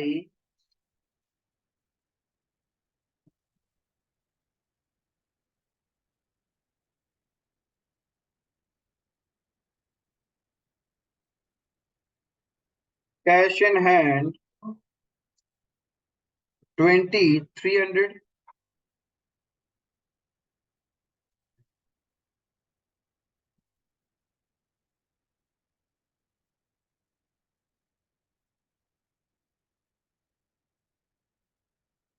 क्या आपका रिसेप्शन पेमेंट मैच हो रहा है क्या? सब कुछ तो स्ट्राइक ऑफ कर दिया, सब डाल भी दिया, तब तो मैच होना ही चाहिए, कुछ मिसिंग इन्फॉर्मेशन होगा ही नहीं। कितना आ रहा है डेबिट का total? 27740। If you will follow this steps तो आपका कभी भी एग्जाम में गलत नहीं होगा। आपको बस स्ट्राइकिंग ऑफ करना है हर एक फिगर्स को, क्या उसका इम्पैक्ट जो क्वेश्चन ने मांगा है उसमें आ गया है क्या। इफ सब कुछ स्ट्राइक ऑफ हो गया है मेरा, तो ऑब्वियसली आंसर को मैच होना ही होगा, यानी आपने डुअल इम्पैक्ट कर दिया है। आया समझ में कि कैसे आप लोग रिवर्स कैलकुलेशन का क्वेश्चन करेगा? एकदम क्लियर है? किसी को कोई डाउट है? किसी को भी डाउट है तो पूछ लो मेरे से।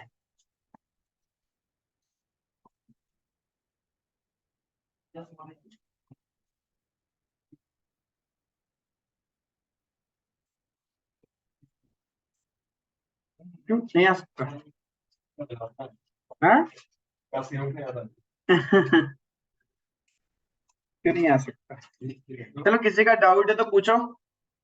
इफ नहीं है तो इलस्ट्रेशन नंबर 12 एक बार सेल्फ रीड करो, that will be the last question for today. फटाफट करो, रीड करो, फिर साथ में करेंगे। देखो नंबर 12 क्या बोल रहा है, मैं आप लोगों को ब्रीफिंग करता हूँ, that will be your task, ठीक है। ये होमवर्क समझ के यहाँ करके चले जाना या फिर होमवर्क कर लेना, बट यही करके चले जाना। अपन पूरा क्वेश्चन को क्रैक कर लेता है, कौन सा आइटम किधर जाएगा।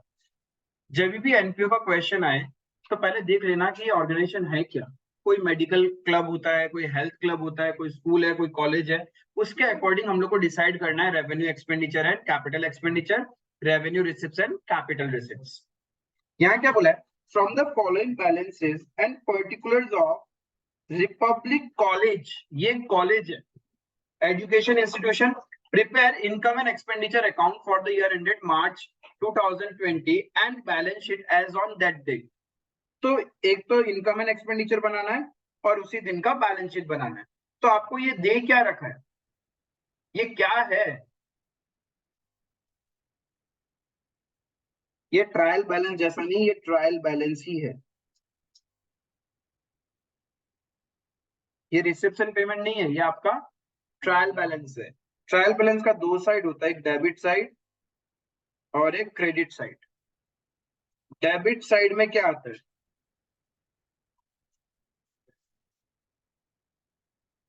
नहीं तो इसको तुम है ना नॉर्मल वही मान लो, रिसेप्शन पेमेंट के हिसाब से भी दिया है। हाँ इन्होंने वैसे ही दिया है। हाँ ठीक है, मोटर व्हीकल खरीदा होगा या कुछ होगा। बैलेंसेस है नॉर्मल, ये डेबिट और क्रेडिट है, ये डेबिट है, ये क्रेडिट हुआ है।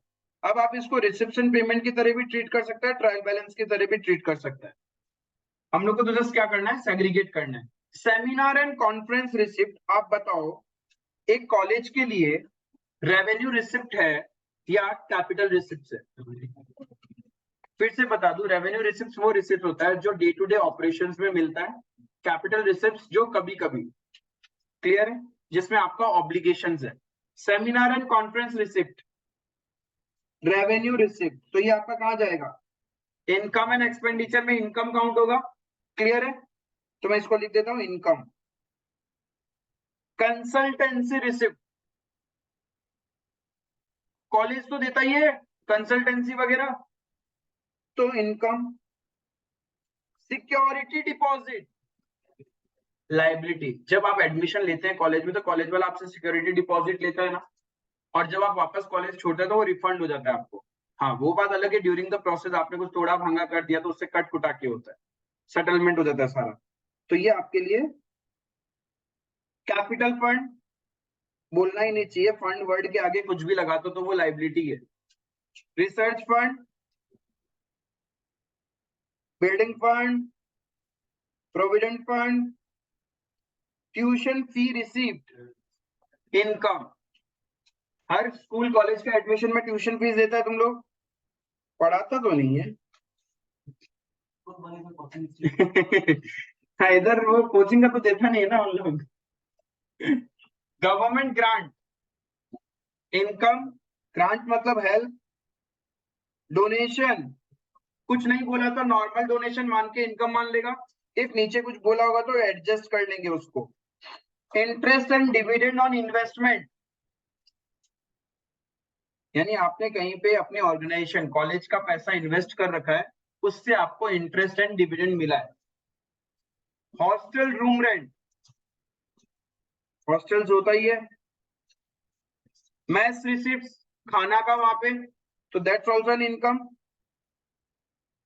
कॉलेज स्टोर सेल्स मतलब ना, कॉलेज में कौन सा स्पेयर पार्ट, स्टोर सेल्स का मतलब कैंटीन, कैंटीन, कॉलेज का कैंटीन में जो बिक्री हुआ है उससे पैसा आया है, राइट। यहाँ स्टोर्स का मतलब वो नहीं है। ठीक है, स्टोर सेल्स का मतलब कैंटीन, कैंटीन में जो सेल आउट हुआ है, तो ये आपका इनकम। आउटस्टैंडिंग एक्सपेंस, लाइबिलिटी, ये डायरेक्ट बैलेंस दे दिया, इसको इनकम एंड एक्सपेंडिचर में मत लेके जाना। Stock of stores and supplies, मतलब कैंटीन में जो सामान है उसका ओपनिंग स्टॉक, ये तो ओपनिंग स्टॉक है। Purchase of stores and supplies, ये तो परचेज दिया है। सैलरीज, टीचिंग, रिसर्च, स्कॉलरशिप अलग है क्या, स्कॉलरशिप अलग है, यहाँ सैलरीज अलग अलग है, ये ध्यान रखना।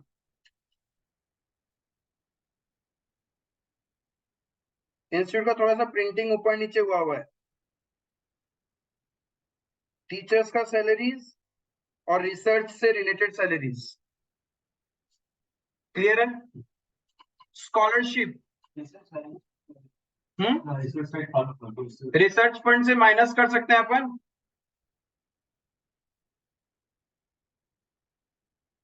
स्कॉलरशिप देता रहता है नॉर्मली, तो स्कॉलरशिप क्या होगा? Revenue payments expenditure, right. Research को रिसर्च रिजर्व मतलब रिसर्च फंड से माइनस करेंगे क्या? हाँ, इसमें देखते हैं नीचे इंफॉर्मेशन क्या बोल रहा है क्वेश्चन। इफ कुछ नहीं बोला तो दो ट्रीटमेंट है। ये वो सैलरीज है, देखो एक होता है रिसर्च फंड, आप रिसर्च करवाते हैं। एक है शायद ये आपके परमानेंट टीचर्स होंगे जो ये सब काम करते रहते हैं, जैसे स्टूडेंट्स लोग को ट्रेन करते हैं कैसे रिसर्च किया जाता है, वो वाले टीचर्स है। देखो दो तरह का सैलरीज, एक होता है पढ़ा रहा है और एक होता है रिसर्च करना सिखा रहा है या वो सब असाइनमेंट वगैरह कर रहा है। तो ये वो कैटेगरी मानोगे जिसको रेवेन्यू मानेंगे हम लोग, रिसर्च फंड को कम नहीं करेंगे। बड़ी बात ये अजम्पशन लोगे कि रिसर्च फंड करने के लिए आपने कुछ एम्प्लॉयज को हायर कर रखा है रिसर्च करने के लिए, तब अपन रिसर्च फंड से माइनस कर सकता है। दोनों इंटरप्रिटेशन पॉसिबल है यहाँ पे। इफ क्वेश्चन कुछ नहीं बोला तो आपको जो सही लगे आप वो इंटरप्रिटेशन कर सकते हैं। क्लियर है? स्कॉलरशिप एक्सपेंस है, student welfare, repairs and maintenance, games and sports. लिख ही दिया पीछे एक्सपेंस एक्सपेंस, तो क्या पूछ रहे हो भैया? क्या चीज? हाँ हाँ सर, वही मैं बोल रहा हूँ, ये दोनों साथ में ही है। इंस्टीट्यूट का थोड़ा सा प्रिंटिंग का एरर है, इनको लिखना क्या चाहिए था पता है? सैलरीज, टीचिंग एंड रिसर्च में दोनों को प्लस कर देना था। अभी आपको कंफ्यूजन क्यों हो रहा है कि रिसर्च फंड से जाएगा ना? नहीं, ये रिसर्च फंड से नहीं, ये नॉर्मल टीचर्स है कॉलेज में जो रिसर्च का वर्क करवाते हैं। एक कॉलेज में तो होता ही है ना, सैलरीज के हेड में ही दिया है इसको। कॉलेज के अंदर एक पढ़ाने वाला होता है और एक बड़े बड़े प्रोफेसर होते हैं ना जो रिसर्च में हेल्प करते हैं, तो ये उनका सैलरीज हो गया।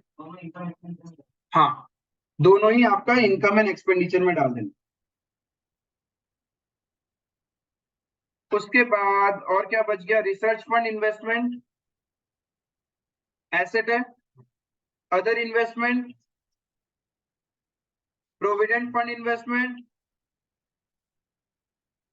Seminar and conference expense. तो हम लोग क्या कर सकता है, सेमिनार एंड कॉन्फ्रेंस एक्सपेंस इधर है, ऊपर में सेमिनार रिसिप्ट्स है ना, इसमें से नेट दिखा सकता है। रिसिप्ट्स माइनस एक्सपेंस करके जो भी नेट वैल्यू होगा वो शो कर देना। एल्स रिसिप्ट्स को इनकम साइड में दिखाना और एक्सपेंसेस को payment I mean sorry receipts को इनकम साइड में और पेमेंट्स को एक्सपेंस साइड में दिखा देना। बात देखिए, नेट वैल्यू आएगा तो आप नेट वैल्यू भी शो कर सकते हैं। देन कंसल्टेंसी, सिमिलरली कंसल्टेंसी का भी वही है, आपको कंसल्टेंसी रिसिप्ट्स आना, कंसल्टेंसी रिसिप्ट से माइनस करके दिखाना कंसल्टेंसी एक्सपेंस। तो net consultancy receipt will be your income and if negative आया तो जो भी नेगेटिव पार्ट है वो एक्सपेंस साइड में आ जाएगा। क्लियर है? लैंड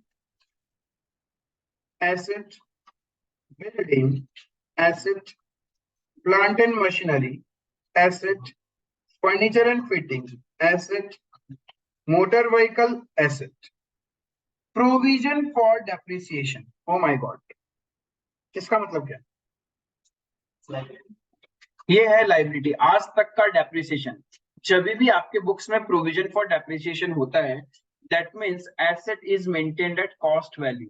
ये सारा कॉस्ट है, building, plant and equipment, furniture and fittings, ये सब कॉस्ट वैल्यू है एंड उस पे आज तक का डेप्रिसिएशन ये है। क्लियर है? Cash at bank, library asset.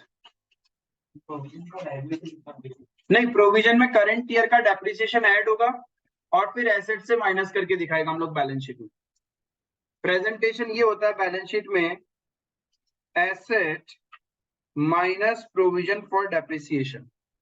हाँ, करंट ईयर वाला ऐड हो जाएगा। तो करंट ईयर का पहले देखना पड़ेगा कितना है कितना नहीं। पहले बताओ इसको क्लासिफाई करने में कोई दिक्कत? अभी तो जस्ट हमने क्लासिफाई किया कौन सा एसेट कौन सा लाइबिलिटी कौन सा किधर जाएगा।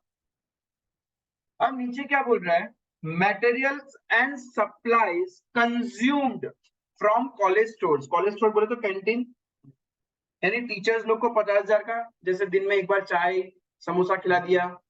रिसर्च वाला टीम को भी हम लोगों ने कुछ कुछ खिला दिया। स्टूडेंट वेलफेयर कुछ कुछ एक्टिविटी होता था, जैसे स्पोर्ट्स इवेंट वगैरह जब होता है ना, या फिर आप एनसीसी वगैरह स्काउट एंड गाइड्स, तो उसके बाद उन लोग थक जाता है तो रिफ्रेशमेंट में फ्रूटी दे दिया, बनाना वो सब दे दिया, तो उसमें खर्चा कितना हो गया 75। सिमिलरली गेम्स और स्पोर्ट्स के टाइम में आपने रिफ्रेशमेंट करवाया तो टोटल इतना तो कंजम्पशन हो गया। क्लियर है? अब यहाँ पे देखो ये कहानी दिया क्यों है आपके पास, जो लोन की जगह इनकम एक्सपेंडिचर आया करना। हाँ अब यहाँ पे देखो कहानी क्या हुआ है, आपके पास में ओपनिंग स्टॉक था कितना कैंटीन में, 3 लाख रुपए का सामान था ओपनिंग स्टॉक, राइट। फिर हमने ड्यूरिंग द ईयर कैंटीन में परचेज किया कितना, 8 लाख का, राइट। उसमें से कंज्यूम्ड इतना कंज्यूम्ड किया है हमने, इस चारों का टोटल करेंगे तो कितना आएगा 3 लाख, 2,61,000। एक बात बताओ, कॉलेज का ही कैंटीन है, ये सारा आइटम क्या चाहते हो रे, 2 लाख 3 लाख है ये तो, 3 लाख का कंजम्पशन ही कर लिया हमने। बट यहाँ पे तो कॉलेज का ही कैंटीन है और कॉलेज के लोगों के लिए है, तो एक बात बताओ इसमें प्रॉफिट होगा क्या? ऊपर में देखो कहीं पे कुछ ना कुछ कंजम्पशन था क्या आपके पास?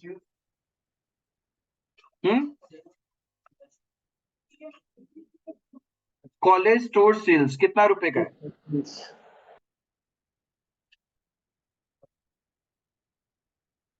7.5 लाख का टोटल सेल्स है।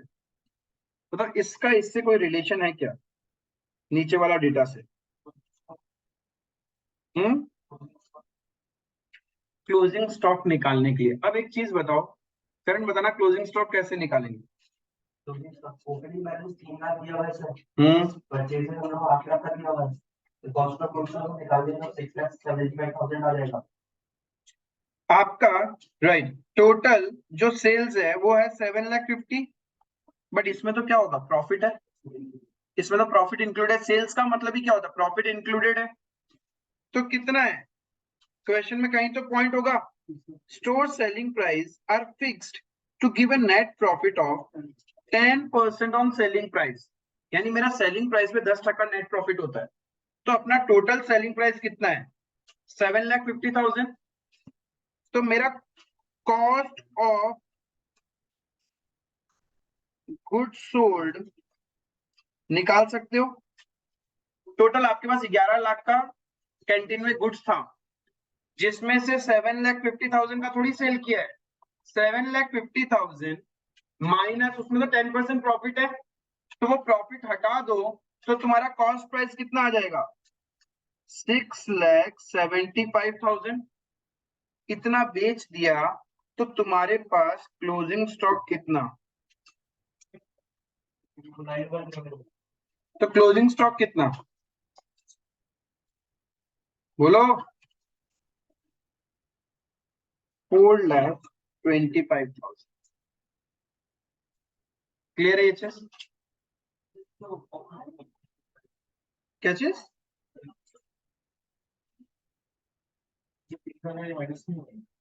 कहाँ पे?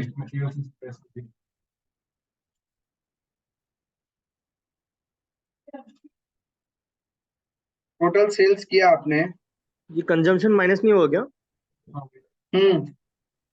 होगा ना? कॉलेज स्टोर सेल्स, अरे 7.5 लाख का इसमें तो सारा इंक्लूडेड है या नहीं है? प्रॉफिट नहीं, ये जो कंजम्पशन था 3 लाख का, क्या इंक्लूडेड है या नहीं है? कुछ लोग तो मेरे से आगे है, तो तुम हमसे आगे है, हमको बताओ कि ये 3 लाख जो कंजम्पशन किया है, क्या ये उस सेल्स में इंक्लूडेड है या नहीं? सेल्स में इंक्लूडेड नहीं है। क्यों नहीं है? यस, वो कहीं आउटसाइडर या स्टूडेंट्स के लिए था, उसमें तो प्रॉफिट लगा के बेचता होगा। लेकिन कॉलेज का कैंटीन कॉलेज अपने लिए यूज कर रहा है, तो अपने आप को प्रॉफिट में बेचेगा क्या? बिल्कुल भी नहीं, कॉस्ट प्राइस में बेचेगा। तो हमने कंजम्पशन कितना किया होगा?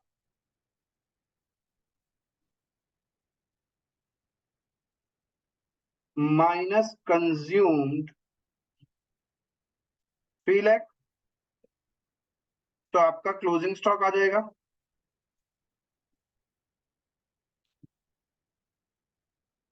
1,25,000। यहाँ पे किसी को डाउट है क्या? देखो पहले क्वेश्चन समझ लो, जब तक आप क्वेश्चन को नहीं समझोगे कि एक एक डेटा कहां से निकल के आ रहा है, फिर आपको प्रॉब्लम करेगा ये क्वेश्चन। क्वेश्चन दिखने में ही बड़ा है, क्वेश्चन सिर्फ दिखने में बड़ा है, इतना कॉम्प्लिकेटेड नहीं है, ये ध्यान रखना। यहां तक क्लियर है क्या? बोलो, क्लियर है? अब मुझे ट्रीटमेंट बताओ, ट्रीटमेंट ये कहां जाएगा? 1,25,000 क्लोजिंग बैलेंस शीट, ये कहां जाएगा? एक्सपेंडिचर। इनकम एंड एक्सपेंडिचर का डेबिट साइड में जाएगा, टू मटेरियल कंज्यूम्ड बोल के, राइट? देन नहीं, सेल्स कभी भी इनकम एंड एक्सपेंडिचर में नहीं आता, उसका प्रॉफिट आएगा।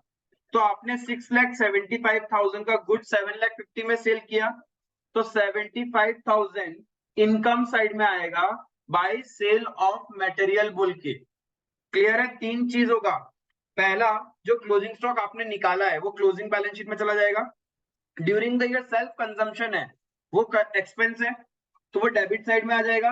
एंड जो सेल किया है, सेल करके जो प्रॉफिट अर्न किया है, that profit will be shown in income and expenditure account on the credit side of income and expenditure. Clear है ये चीज?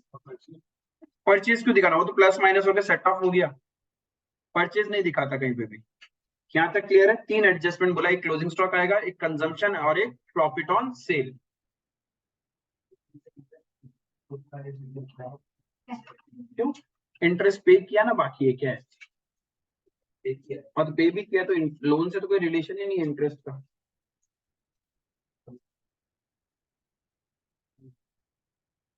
यहां तक क्लियर है ये वाला पॉइंट? तो that was the point number 1। फिर बोला tuition fees receivable from government for backward class scholars. इसका मतलब क्या है? अक्रूड इनकम, अक्रूड इनकम ये तुम्हारा क्लोजिंग बैलेंस शीट का एसेट साइड में जाएगा। प्लस इसका और एक इंपैक्ट क्या होगा? ट्यूशन फीस था ना कहीं पे,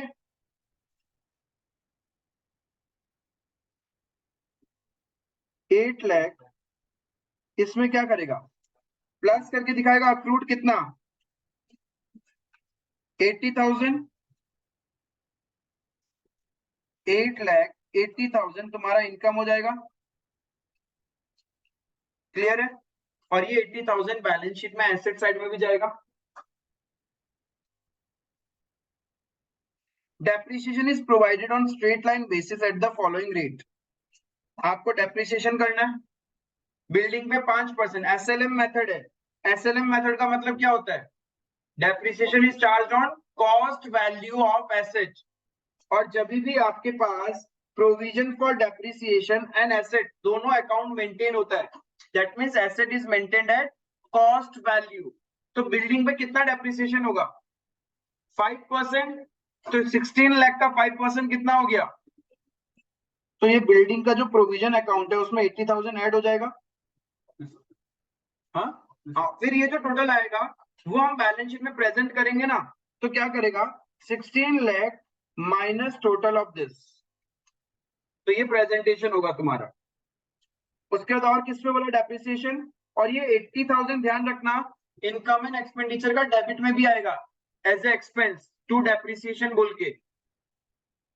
हर चीज का डुअल इंपैक्ट होता है। Next point, plant and equipment पे 10%, तो 85,000 राइट।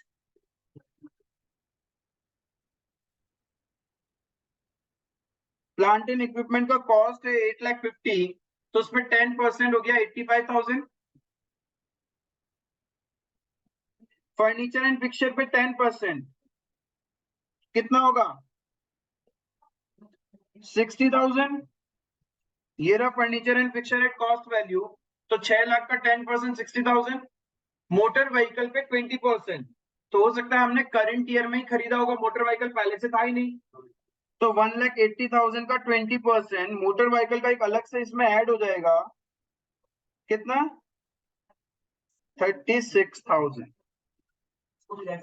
हाँ हाँ, इसको भी लेस करके दिखाएगा, asset less provision for depreciation बोल के। क्लियर है? इतना आप करोगे तो आपका इनकम एंड एक्सपेंडिचर मैच हो जाएगा और बैलेंस शीट भी मैच हो जाएगा, और कुछ करना ही नहीं है, खत्म क्वेश्चन। दिखने में बड़ा है बट अभी फटाक से इसको यहाँ पे सॉल्व करके जाएगा, ठीक है। And in the next session we will be discussing all the past paper question, that is your task till the next class. मेरे को किया हुआ चाहिए, जो नहीं होगा जिसका डाउट रहेगा उसको मैं समझाएगा, ठीक है। हाँ, पूरा कंपाइल, ठीक है। That's all for today, thank you.